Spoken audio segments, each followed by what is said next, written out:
नमस्कार, Sujas special bulletin में आपका स्वागत है। मैं हूं आपके साथ अभिलाषा गर्ग। नारी केवल शक्ति नहीं, परिवर्तन की धुरी है।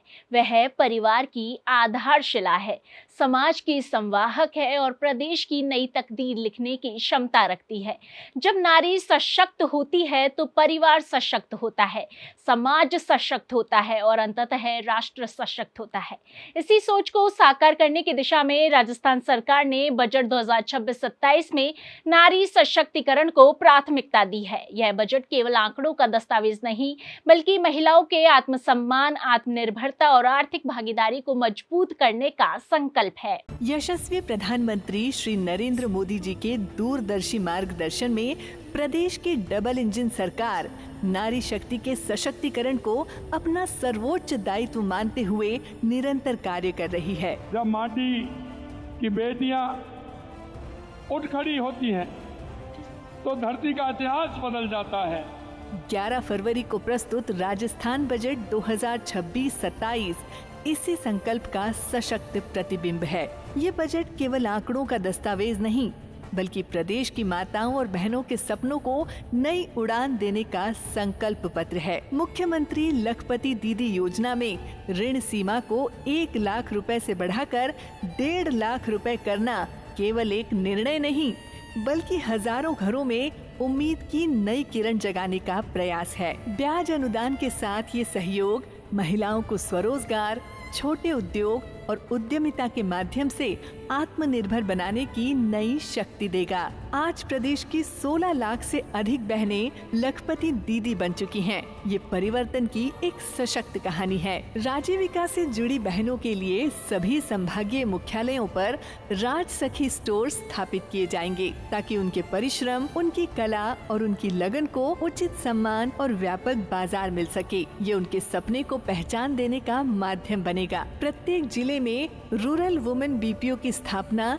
और 100 करोड़ रुपए का प्रावधान ये सुनिश्चित करेगा कि ग्रामीण क्षेत्र की शिक्षित बहनों को घर के पास ही सम्मानजनक रोजगार मिले और वे आत्मविश्वास के साथ आगे बढ़ सकें। ये केवल योजनाएं नहीं है, ये विश्वास है, ये सम्मान है, ये संकल्प है। जब महिलाएं सशक्त होंगी तो परिवार सशक्त होगा, परिवार सशक्त होगा तो गांव आगे बढ़ेगा और जब गांव प्रगति करेगा तो राजस्थान विकास की नई ऊंचाइयों को अवश्य छुएगा।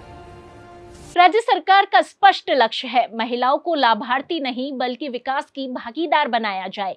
इसी उद्देश्य से लखपति दीदी जैसी महत्वाकांक्षी पहल को आगे बढ़ाया जा रहा है। लखपति दीदी योजना में अब 1.5 लाख रुपए तक का ब्याज अनुदान दिया जाएगा। वहीं महिला सशक्तिकरण को बढ़ावा देते हुए मुख्यमंत्री नारी शक्ति उद्यम प्रोत्साहन योजना के तहत ऋण सीमा को बढ़ाकर 1 करोड़ रुपए किया गया है। इसी के साथ ही राज सखी स्टोर की अवधारणा महिलाओं को उद्यमिता की ओर प्रेरित कर रही है। अब समस्त संभागीय मुख्यालयों पर राज सखी स्टोर्स की स्थापना की जाएगी। महिला सशक्तिकरण एवं फाइनेंशियल इंक्लूजन के दृष्टिगत 16 लाख से अधिक महिलाओं को लखपति दीदी की श्रेणी में लाया गया है।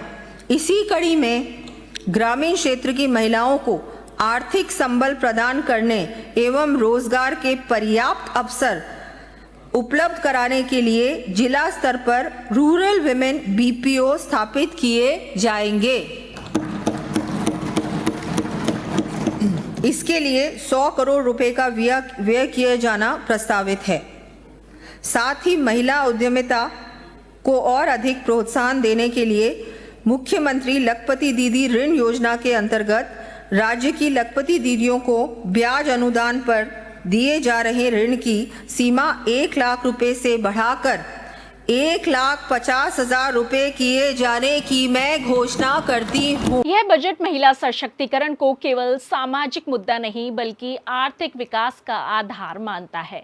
जब महिलाएं आर्थिक रूप से सक्षम होगी तो शिक्षा, स्वास्थ्य और पोषण जैसे क्षेत्रों में भी सकारात्मक परिवर्तन देखने को मिलेगा। राज्य सरकार की सोच स्पष्ट है कि नारी शक्ति को मजबूत किए बिना विकसित राजस्थान का सपना अधूरा है। इसलिए बजट 2026-27 में महिलाओं महिलाओं के लिए प्रशिक्षण, वित्तीय सहायता, बाजार उपलब्धता और रोजगार सृजन जैसे बहुआयामी प्रावधान किए गए हैं। यह केवल योजनाओं की घोषणा नहीं बल्कि सामाजिक परिवर्तन की दिशा में एक संगठित प्रयास है।